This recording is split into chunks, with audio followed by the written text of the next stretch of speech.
नमस्कार। बुलेटिन की शुरुआत करेंगे बड़ी खबर के साथ। जम्मू कश्मीर न्यूज देख रहे हैं। सूत्रों के हवाले से बड़ी खबर आ रही कि जम्मू कश्मीर में जल्द हो सकता है कैबिनेट का विस्तार। मंत्रिमंडल विस्तार की तैयारी में सरकार है। सीएम के साथ बैठक में विधायकों ने इसको लेकर नाराजगी जताई थी।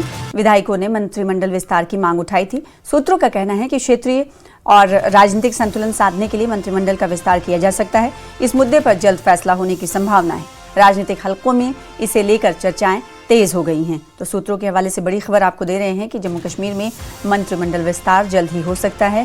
कैबिनेट विस्तार को लेकर आपको बताएं कि विधायकों की तरफ से सवाल उठाए गए थे। कई नाराजगियां सामने आई थी और उसके बाद जब बैठक हुई तो बैठक होने के बाद एक तो ये हुआ कि मंत्रिमंडल जल्द से विस्तार होगा सूत्रों के हवाले से, और दूसरी तरफ ये तय किया गया कि स्टेटहुड की बहाली को लेकर दिल्ली का सफर तय किया जाएगा। जंतर मंतर पर धरना प्रदर्शन करेगी नेशनल कॉन्फ्रेंस।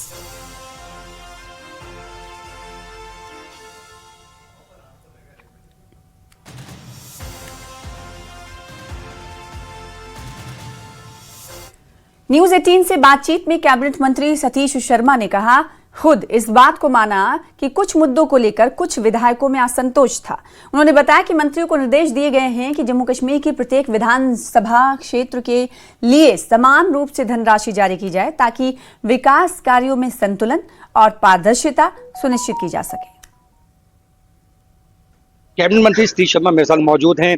मंथन जो हुआ है, जो एक मैराथन मीटिंग हम कहेंगे डाची गांव में हुई, उसके बाद से ये निकल के आया है कि आप जो वहाँ पे काफ़ी जो मंत्री हैं उनको फटकार लगी है, खुश नहीं दिखाई दिए। उमर अब्दुल्ला, कितनी सच्चाई? देखो, मैं आपको बताऊं, मंथन जो है, मैं रात को 12 से 1 अपना मंथन रोज करता हूँ। मैं अपना जायजा लेता हूँ, अपना आंकलन करता हूँ कि आज मैंने गलत क्या किया, सही क्या किया। अगर मैंने 4 लोग बिगाड़े हैं, मैंने 8 बनाए कि नहीं बनाए।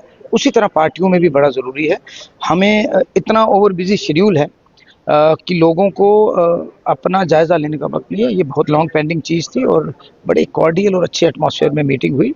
हम लोगों के नौकर हैं, पार्टी के नौकर हैं। विधायक बने, उमर साहब की लहर में विधायक बने तो हम लोग मंत्री बने ना, उस चीज़ को मानना है। मैं अगर विधायक बना तो अपने पिताजी की बदौलत और अपने 25 साल जो मैंने अंत तक मेहनत की। मंत्री मैं बना हूँ तो उमर साहब की मेहरबानी से। तो मैं अपने आप तो बन नहीं सकता, तो मेरा फर्ज बनता है सारे एमएलएस को साथ लेना। जहाँ कमियां रही वो दुरुस्त होंगी। ज़रूर कुछ एमएलएस की थी कि यार वहाँ ज़्यादा पैसे दे दिए, यहाँ नहीं दिए, तो वो आई थिंक अगले 1-1.5 महीने में सॉर्ट आउट करेंगे और फिर से बड़े under the able leadership of Omar Abdullah साहब। शफल को लेके भी कैबिनेट, मैं तो इसके हक में होना चाहिए, उमर साहब करना चाहिए, क्योंकि कुछ डिस्ट्रिक्ट रिप्रेजेंट नहीं हो। लेकिन हमारे पास रिस्ट्रिक्शन है, 9 ही लोग बन सकते हैं। There is slot of 3 only, तो वो उनकी डिस्क्रिप्शन है। मैं उस दायरे से बाहर का आदमी हूँ, मेरा दायरा सीमित है। लेकिन हमें जो रोल दिया है जल्दी हो जाएगी रिशफल। मुझे लगता होनी चाहिए। 15 लाख लोगों से इंटरेक्शन की है 18.5 महीनों, जो अपने आप में एक रिकॉर्ड है। लोगों की परेशानियां हैं, यूटी, लिमिटेड रिसोर्सेज, तो 2 पावर सेंटर हो ही नहीं सकते। There are 2 power centres which is not a good thing, and that too elections and legislative assembly in UT, वो कोई बड़ा अच्छा निज़ाम नहीं है। मुझे लगता है स्टेटहुड, आज मैंने मंच पे सारे सांसद, मंत्री महोदय, एमएलए थे, मैंने कहा साथ दो हमारा, हम जा रहे हैं जंतर मंतर, जो हमसे लिया गया वो हमें वापस मिलना चाहिए। ये पार्लियामेंट में सब एमएलए जाएंगे, अब सब जंतर मंतर बैठेंगे, हम धरना करेंगे। बिकॉज उससे पहले मुझे लगता है इस देश के प्रधानमंत्री जो कहते हैं वो करते हैं। पीएम मोदी ने पहले साफ किया है, गृह मंत्री ने साफ किया है कि जब भी एप्रोप्रिएट टाइम होगा तब एप्रोप्रिएट टाइम था जिस वक्त चुनाव अच्छे हो गए, शांतिपूर्वक चुनाव हुई, फ्री एंड फेयर इलेक्शन हुई, लोगों ने चुना, सरकार चुनी 18 महीने पहले। That was appropriate time. मुझे लगता है जंग आ गई बीच में, पहलगाम हो गया, वो भी कुछ रहा होगा, लेकिन 15 अगस्त तक अगर वो हम लोगों को कुछ बेहतर मिल जाए तो हमें बहुत अच्छा लगेगा। बहुत बहुत शुक्रिया। तो 15 अगस्त तक उम्मीद है कि स्टेटहुड जो है वो मिल सकता है। जंतर मंतर पे सभी विधायक जाएंगे। कैबिनेट रिशफल की बात की गई है कि जल्द हो सकती है। राजन वैद, न्यूज 18 जम्मू। और जम्मू में उप मुख्यमंत्री सुरेंद्र चौधरी ने राज्य का दर्जा बहाल करने की मांग को लेकर बड़ा बयान दिया। उन्होंने कहा कि नेशनल कॉन्फ्रेंस ने दिल्ली में प्रस्तावित विरोध प्रदर्शन में बीजेपी समेत सभी राजनीतिक दलों को खुला निमंत्रण दिया है। उन्होंने कहा कि राज्य का दर्जा जम्मू कश्मीर के लोगों का मूल अधिकार और सबसे अहम मुद्दा है। उप मुख्यमंत्री ने बताया कि हाल ही में डाचीगाम में हुई बैठक में सुशासन को बेहतर बनाने सहित कई महत्वपूर्ण मुद्दों पर चर्चा की गई। सरकार जनता की समस्याओं के समाधान और प्रशासनिक व्यवस्था को मजबूत बनाने के लिए प्रतिबद्ध है। कैबिनेट विस्तार को लेकर पूछे गए सवाल सुरेंद्र चौधरी ने स्पष्ट किया कि यह फैसला पूरी तरह पार्टी नेतृत्व के अधिकार क्षेत्र में आता है। इस संबंध में अंतिम निर्णय फारूक अब्दुल्ला और उमर अब्दुल्ला ही लेंगे। जम्मू कश्मीर के लोगों को स्टेट का दर्जा बहाल करेंगे तो वो आज 1.5 साल हो गया, 1.25 साल होने लगे हैं सरकार बने हुए, इलेक्शनों के बाद अभी तक वो स्टेट का दर्जा हमारा बहाल नहीं किया गया, क्योंकि स्टेट के दर्जा ना बहाल होने के कारण आज घर घर में बच्चा बेरोजगार है, लोगों के डेवलपमेंट के इशू रुके हैं, पानी और बिजली की प्रॉब्लम्स हैं, जो बेसिक जरूरतें हैं लोगों की, वो फंडिंग जो दिल्ली की सरकार से हमें आती है वो आज स्टेट के मुताबिक नहीं आ रही, बल्कि एक यूटी के मुताबिक आ रही हैं। तो इसलिए स्टेट का दर्जा हमारा बहाल होना चाहिए। उसके लिए सबसे बड़ा जो फैसला डाचीगाम से जो निकल के आया वो यही है कि हम अगर हमें हिंदुस्तान की सरकार जम्मू कश्मीर को अपना वादा पूरा नहीं करेगी, स्टेट का दर्जा बहाल नहीं करेगी, तो हमें मजबूरन एक सिंबल ऑफ प्रोटेस्ट हमें वहां पे दिल्ली जाएंगे और वहां जाके जंतर मंतर पे अपना धरना देंगे और हिंदुस्तान को बताएंगे कि जम्मू कश्मीर के साथ जो हिंदुस्तान की सरकार ने हमें वादा किया था वो वादा पूरा नहीं कर रहे। इसलिए वो जो हमारा उसके बाद एक रोड मैप है जो हमारे पार्टी के प्रेसिडेंट कायदे सानी डॉक्टर फारूक अब्दुल्ला साहब ने बनाया है, और पहला हमारा जो उस रोड मैप का जो पहला हमारा हिस्सा है वो यही है कि हम दिल्ली जाके ऑल लेजिस्लेटर्स, और उसमें हम ये पार्टी ने यही फैसला किया कि हम सारी अपोजिशन पार्टियों को अपील करेंगे, इंक्लूडिंग जम्मू कश्मीर की जो बीजेपी है उसको भी हम अपील करेंगे। जम्मू कश्मीर की राजनीति में एक नया विवाद खड़ा हो गया। भाजपा विधायक विक्रम रंधावा ने नेशनल कॉन्फ्रेंस पर जम्मू क्षेत्र के नेताओं की अनदेखी करने का गंभीर आरोप लगाया है। न्यूज 18 जी से बातचीत में रंधावा ने दावा किया कि दाचीगाम नेशनल पार्क में आयोजित एनसी की एक महत्वपूर्ण बैठक के दौरान जम्मू के क्षेत्र उसका प्रतिनिधित्व करने वाले 3 मंत्रियों का अपमान किया गया। ये केवल मंत्रियों का नहीं बल्कि जम्मू की जनता के जनादेश का भी अपमान है। राज्य का दर्जा बहाल करने की मांग को लेकर दिल्ली में प्रस्तावित प्रदर्शन में शामिल होने के उप मुख्यमंत्री सुरेंद्र चौधरी के निमंत्रण पर रंधावा ने कहा कि भाजपा नेतृत्व इस प्रस्ताव पर विचार करेगा। ये जो इन्विटेशन आई है एक सिग्निफिकेंट इन्विटेशन है, एक इम्पॉर्टेंट पॉलिटिकल मूव है नेशनल कॉन्फ्रेंस का। वो कह रहे हैं कि हम अगर दिल्ली जा रहे हैं, एक प्रोटेस्ट करने जा रहे हैं वहाँ पे स्टेटहुड के लिए, तो ये आपका भी जो है मसला है, ये आपकी भी डिमांड है, आप भी उसमें शामिल हो जाए। आपको एक इनविटेशन दी है। देखिए, अभी तक तो ऐसी कोई फॉर्मल इनविटेशन ना हमें पहुंचा है, ना हमने रिसीव किया है, लेकिन मीडिया के माध्यम से ऐसी बातें फ्लिकर हो रही हैं। और मुझे लगता है कि कहीं ना कहीं नेशनल कॉन्फ्रेंस को पहले अपना घर मजबूत कर लेना चाहिए। मुझे ये बात का भी यकीन है कि जब ये जंतर मंतर में जाएंगे हो सकता है इनके सांसद इनके साथ ना वहाँ बैठे। ये भी पूरे समीकरण दिख रहे हैं, क्योंकि जब मीटिंग आपने बुलाई यहाँ पर दाचीगाम में, जो आपने पिकनिक की, उस पिकनिक में आपके मेंबर ऑफ पार्लियामेंट नहीं आए। एक तो वो आए नहीं और दूसरा उनका बयान भी आ गया। आपके मेंबर ऑफ पार्लियामेंट ने कह दिया कि वो तो फोटो शूट था, वो ड्रामेबाजी थी। चीफ मिनिस्टर की बुलाई हुई मीटिंग को आपका चुना हुआ नुमाइंदा फोटो सेशन या ड्रामेबाजी कहता है, तो बीजेपी को तो कुछ कहने की जरूरत है नहीं है।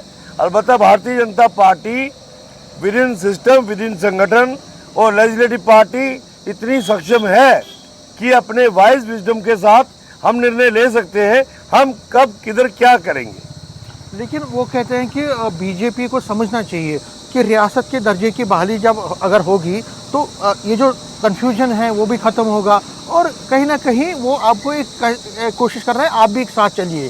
देखिए, बीजेपी जम्मू कश्मीर इकाई और लेजिस्लेटिव पार्टी भली भांति इस बात को समझती है कि जो आदरणीय प्रधानमंत्री जी ने कहा कि उचित समय पे जम्मू कश्मीर को स्टेटहुड का दर्जा दिया जाएगा, हम उसका अक्षरशः पालन करेंगे। और बड़ी खबर आज और यहाँ पर सुरक्षा बलों का व्यापक सर्च ऑपरेशन लगातार जारी है। आतंकियों की संभावित मौजूदगी और गतिविधियों को देखते हुए ऑपरेशन शेरूवाली चलाया जा रहा है, जिसका आज 15वां दिन है। और सुरक्षा बलों की संयुक्त टीमें डोरीमल और गंभीर मुगलन के घने जंगलों में सघन तलाशी अभियान चला रही हैं। पूरे इलाके में सुरक्षा व्यवस्था कड़ी कर दी गई है और संदिग्ध गतिविधियों पर नजर रखने के लिए अतिरिक्त चौकियां भी स्थापित की गई हैं। अधिकारियों के अनुसार अभियान का उद्देश्य क्षेत्र में किसी भी आतंकी खतरे को समाप्त करना और स्थानीय लोगों की सुरक्षा सुनिश्चित करना है। तो राजौरी में ये चल रहा ऑपरेशन लगातार बढ़ते हुए जा रहा है और पुलिस और सुरक्षा बल ये ध्यान दे रहे हैं कि एंट्री एंड एग्जिट पॉइंट्स पर जितनी गाड़ियां आ रही हैं उसकी भी तलाशी ली जाने लगी है। तो उधर हवाई सर्वे भी किया जा रहा है और साथ ही साथ बख्तरबंद गाड़ियां भी आपको दिखाई दे रही होंगी। और कहा यह जा रहा है कि अब जो दायरा है उसे भी बढ़ाया जा रहा है, क्योंकि 2 से 3 आतंकी कहा जा रहा है कि इस इलाके में छुपे हुए हो सकते हैं। देखिए, हवाई सर्वे कैसे एरियल सर्वे लिया जा रहा है कि जहां पर भी इस घने जंगल में अगर आतंकी छुपे बैठे हैं तो उन्हें निकाला जाए। एक मुसद्दिक का इत्तला मिली थी, जानकारी मिली, सूचना मिलने के बाद ये शेरूवाली ऑपरेशन शेरूवाली शुरू किया गया, जिसके 14 दिन पूरे हो चुके हैं, आज 15वां दिन।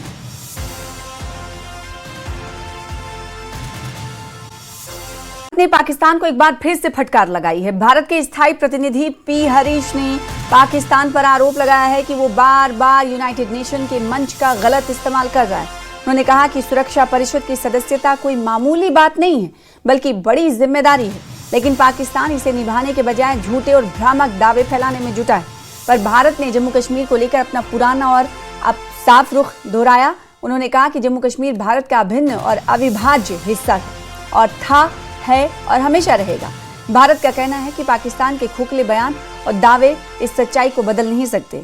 यूएन सुरक्षा परिषद एक ऐसा मंच है जहां पक्षपातपूर्ण और गलत नैरेटिव पेश ना किया जाए।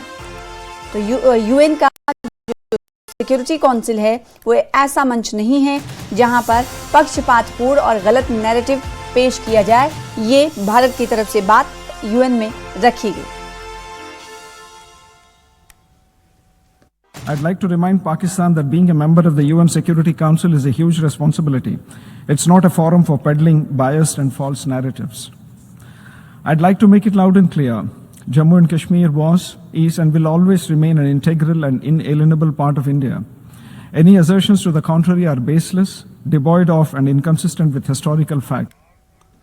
और श्रीनगर में नेशनल कॉन्फ्रेंस के अध्यक्ष फारूक अब्दुल्ला ने कहा है कि अनुच्छेद 370 और 35A की बहाली की मांग तब तक जारी रहेगी जब तक वो जीवित हैं। उन्होंने कहा कि जिस दिन हम दफन हो जाएंगे उसी दिन 370 और 35A भी दफन हो जाएगा।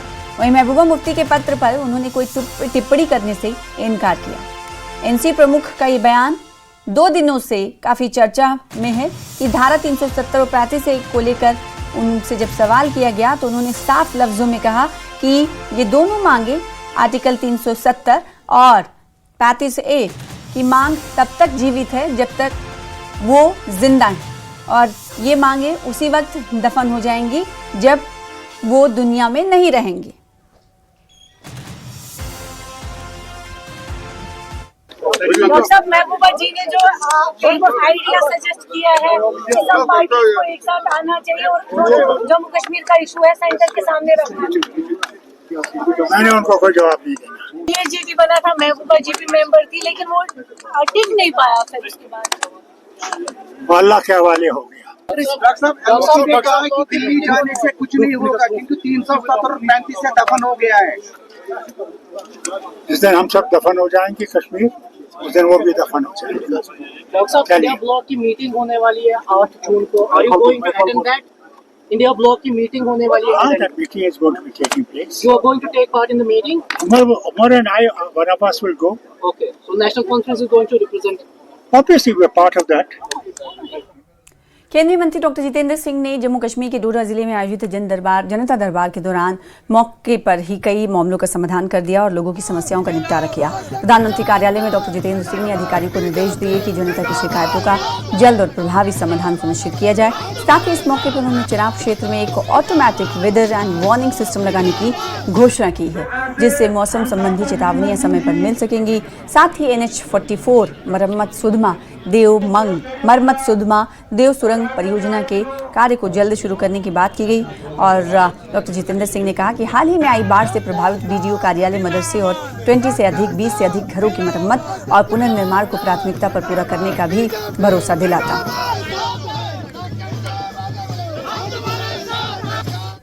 सिविल सिर्फ ज़िला स्तर पर बल्कि ब्लॉक लेवल, पंचायत लेवल तक हम जाते हैं और आज इसी सिलसिले में हम हर एक ज़िले में कठुआ, उधमपुर, किश्तवाड़, डोडा, रामबन तक, और आज हम डोडा ज़िला में यहाँ पर मल्होरी में बैठे हैं क्योंकि मल्होरी से कैचमेंट आता है, ये सारे गांव आ जाते हैं। पूरा का पूरा गलियार, कलोता, हम्बल, मरमत और हमारे साथ हमारे बड़े ही कर्मठ MLA साहब का वज़ीर भी रहे, शक्तिराज बरिहार साहब। और यहाँ पर इसका ये फ़ायदा रहता है कि चूँकि सारी की सारी टीम अफसरान की यहाँ रहती है, DC साहब भी रहते हैं, SSP साहब रहते हैं, हर एक महकमे के आला तरीन अफसर रहते हैं, NHDCL, NHAI के, तो बहुत सारे मसाइल हैं जिनका मौके पर ही हल हो जाता है। कई बार ऐसा भी होता है कि हमारे कुछ एक लोग बहुत सीधे होते हैं, उनकी पहुँच नहीं रहती, सरकारी दफ्तरों में पहुँचने के लिए उनको हिचकिचाहट भी रहती है, तो हमारे यहाँ बैठने से ज़रा उनका भी हौसला बुलंद होता है। और ये इलाका एक ऐसा है कि गुज़श्ता 3-4 वर्षों में यहाँ पर बहुत बड़े पैमाने पर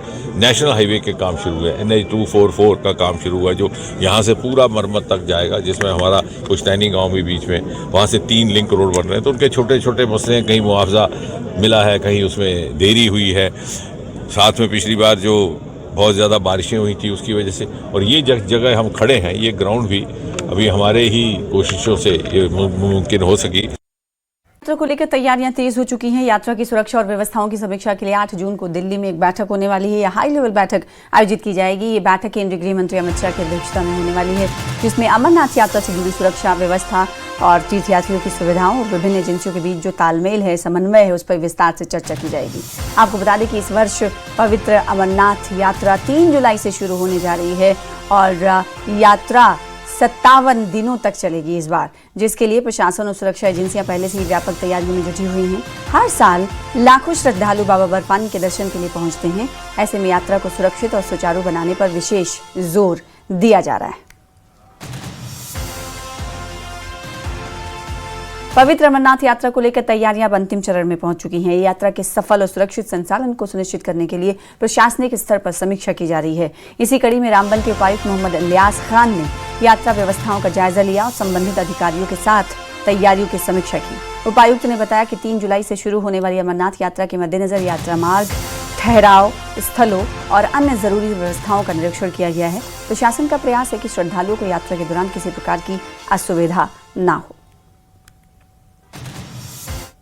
जुलाई से शुरू होने जा रही है, तो उसी अरेंजमेंट्स के लिए हम यहाँ आज आए थे लाहौर ग्राउंड में। यहाँ हमारा यात्रा का हाल्टेज होती है, तो यहाँ अरेंजमेंट कुछ कंस्ट्रक्शन वगैरह काम चल रहे हैं हमारे, तो उनका रिव्यू करने के लिए आए थे। तो अच्छी तेज़ी से काम चल रहा है। Well before the commencement of यात्रा जो है हम इसको कंप्लीट कर लेंगे। बाकी हाईवे का भी हमने जायज़ा लिया, तो हाईवे पे भी कुछ स्ट्रेच जो है इस बार ट्रैफिक के लिए खोल दिया जाएगा, जिसमें 3.5 किलोमीटर का एक टनल है वो थ्रू हो जाएगा और वायाडक्ट है वो भी थ्रू हो जाएगा। नई अलाइनमेंट पे गाड़ियों को छोड़ दिया जाएगा। तो यात्रा शुरू होने से पहले ही ये हाईवे का कुछ और पोर्शन जो है वो ट्रैफिक के लिए खोलने जा रहा है।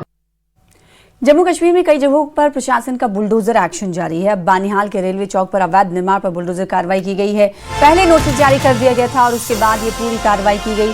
इस दौरान सुरक्षा के लिहाज से भारी पुलिस बल भी तैनात रहा। आपसे कुछ ही देर में टीवी स्क्रीन पर ये तस्वीरें देख रहे हैं किस तरीके से बुलडोजर एक्शन पीला पंजा जम्मू कश्मीर में चल रहा है। जम्मू कश्मीर के बानिहाल की ये तस्वीरें हैं जहाँ पर अवैध निर्माण किया गया था और अब ये रेलवे चौक का इलाका है बानिहाल का, जहां पर बुलडोजर एक्शन अंजाम दिया गया। और इस बीच हमने देखा कि सुरक्षा के पुख्ता इंतजाम किए गए और पहले से ही कहा जा रहा है कि इस संबंध में नोटिस चस्पा कर दी गई थी।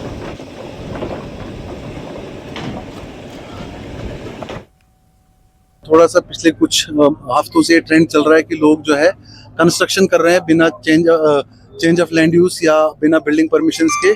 तो ये चीज़ें एनकरेज नहीं होनी चाहिए। आप लीगल काम करिए, हम आपकी सपोर्ट में खड़े हैं। किसी भी तरीके की सपोर्ट चाहिए होती है, हम महीनों का काम 10 दिन में, 2 दिन में, हफ्ते में करके देते हैं। तो उसके बाद भी अगर कोई यहाँ पे इलीगल कंस्ट्रक्शन कर रहा है या बिना CLU के कंस्ट्रक्शन कर रहा है, तो ये चीज़ जो है अगेंस्ट द लॉ है। लॉ का वायलेशन किसी भी तरीके से नहीं होना चाहिए। हमें पूरा DM साहब से, SDM साहब से ये इंस्ट्रक्शंस है कि किसी तरीके की इलीगल एक्टिविटी जो है प्रमोट ना की जाए।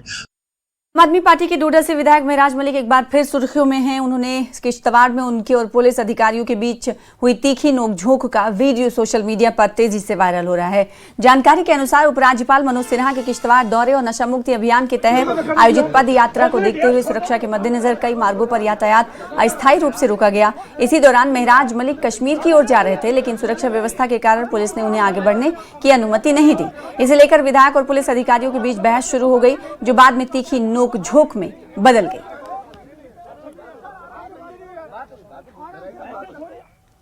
सांबा के विधायक सुरजीत सिंह सलाथिया ने रतनपुर सुराडा क्षेत्र के लोगों को बड़ी सौगात देते हुए 2 करोड़ 31 लाख रुपए की लागत से बनने वाली सड़क प्रोजेक्ट का शुभारंभ किया है। यह सड़क रेई से रतनपुर सुराडा तक बनाई जाएगी, जिससे क्षेत्र की संपर्क व्यवस्था और मजबूत होगी। इसके साथ ही रतनपुर सुराडा से दासुया जाने वाले उस मार्ग के मरम्मत कार्य की भी शुरुआत हो गई है, जो हाल ही में आपदा के कारण क्षतिग्रस्त हो गया था। विश्व पर्यावरण दिवस पर आयोजित जनसभा में स्थानीय लोगों ने अपनी विभिन्न समस्याएं विधायक के सामने रखी, जिनके समाधान का उन्होंने आश्वासन दिया। साथ ही उन्होंने सूर्य घर योजना के तहत सोलर पैनल लगाने के लिए लोगों को जागरूक करते हुए कहा कि इससे बिजली बिल में बड़ी राहत मिल सकती है। सीजन हुआ, उसमें काफ़ी डैमेज हुआ था, तो सरकार ने फिर ये कोशिश की कि हम टेम्परेरी रेस्टोरेशन में कुछ हमने रास्ते खोले थे, लेकिन वो नाकाफ़ी थे। इसलिए हमने सरकार से ये बात की कि हम परमानेंट रेस्टोरेशन में पैसा रिलीज़ किया जाए ताकि हम उन सड़कों की बेहतर पोजीशन में ला सकें। उसके सिलसिले में ही आज हमने जो पैसा दिया है, उस पैसे से हमारी ये सड़क आने वाले दिनों में बरसात में लोगों को आने जाने की परेशानी नहीं होगी। उसका हमने काम जो है आज शुरू करवाया है। इसी तरीके से हमने ये जो आपकी CRP ITBP कैंप से जो रास्ता हमारा सड़क आती है यहाँ तक रतनपुर साड़े तक, इसके लिए भी 2 करोड़ 31 लाख रुपया सैंक्शन किया है। तो इसमें भी ये काम होगा। जो बाबा गोरन वाली सड़क है, उसका भी हमने पैसे परमानेंट रेजिस्ट्रेशन के लिए दिए हैं ताकि वो रास्ता जो है लोगों को मिल सके। सर, जो आज हमारे माननीय विधायक श्री सुरजीत सिंह सलाथिया जी ने जो सराड़ा टू दसियाँ रोड का जो परमानेंट रेस्टोरेशन के लिए उद्घाटन किया है, तो हम उनका बहुत धन्यवाद करते हैं कि जो हमारी पिछली बरसात में सारा रोड ख़राब हुआ था तो लोगों को काफ़ी परेशानी हो रही थी इसकी। तो सलाथिया साहब ने इसका जो डिपार्टमेंट को लिखा था बार बार, और आज उसका पैसा जो आया है उनकी कोशिश से, तो आज उसकी जो जितना भी रोड ख़राब हुआ है, उसकी जो स्लाइडिंग हुई है, उसके लिए परमानेंट रेस्टोरेशन के लिए जो पैसा दिया है, तो उसका पूरा मलबा जो है पूरा नए तरीके से रोड बनेगा। तो हमारे 5-6 गाँव हैं जो उनको पूरी राहत मिलेगी और पूरी बरसात जो अब हमारी गाड़ी उधर से चलती रहेगी। स्कूल वाले बच्चों के लिए, लोगों के लिए एक बड़ा जो राहत का कार्य उन्होंने किया है। और साउथ कश्मीर के अनंतनाग जिले के पहलगाम इलाके में लिदर दरिया से एक लापता व्यक्ति का शव बरामद हुआ है। मृतक की पहचान मोहम्मद अशरफ के रूप में हुई है, जो पिछले 6 दिनों से लापता था। अधिकारियों के अनुसार पहलगाम के आमद इलाके में नदी में शव दिखाई देने की सूचना मिली, जिसके बाद पुलिस और बचाव दल मौके पर पहुंचे और शव को बाहर निकाला गया और शव को कानूनी औपचारिकताओं के लिए अस्पताल भेज दिया गया। पुलिस ने मामले में आगे की कार्रवाई शुरू कर दी है और मौत के कारणों की जांच की जा रही है। बिल आखिर लंगनबल पहलगाम से 6 दिन पहले जो मोहम्मद अशरफ मीर साकिने जवाहर नगर श्रीनगर जो लापता हो गए थे, अपने 2 बच्चों को बचाते बचाते दरियाए लिदर में डूब गए थे, उनकी लाश 6 दिन के बाद जो है वो बरामद कर ली गई है। और हम आपको बताएं कि उनकी लाश यहाँ आमड़वागढ़ पहलगाम इलाके से बरामद कर ली गई है। और शुक्रिया अदा करना चाहेंगे हम उन सभी लोगों का जिन्होंने इस सर्च ऑपरेशन में हिस्सा लिया। पहले दिन से ही सभी लोग जो हैं वो मुतहरिक थे और लगे हुए थे कि कहीं ना कहीं मोहम्मद अशरफ मीर जो तब से मिसिंग थे, 6 दिन से मिसिंग थे, कहीं ना कहीं उनकी लाश बरामद हो, उसके लिए सभी लोग दुआगू थे। और फाइनली आज 6 दिन के बाद और कड़ी मेहनत के बाद, और शुक्रिया अदा करना चाहेंगे Jammu Kashmir police, Anantnag police, SDRF, NDRF और SDRF की टीम जो कुलगाम से आई थी, उसके साथ साथ जितने भी लोग इसमें शरीक हुए। और फाइनली 6 दिन के अभ्यास के बाद, सर्च ऑपरेशन के बाद उनकी लाश जो है वो बरामद कर ली गई है। और ज़ोहर रिजवी, न्यूज़ 18 नेटवर्क, अनंतनाग। फिलहाल इसी के साथ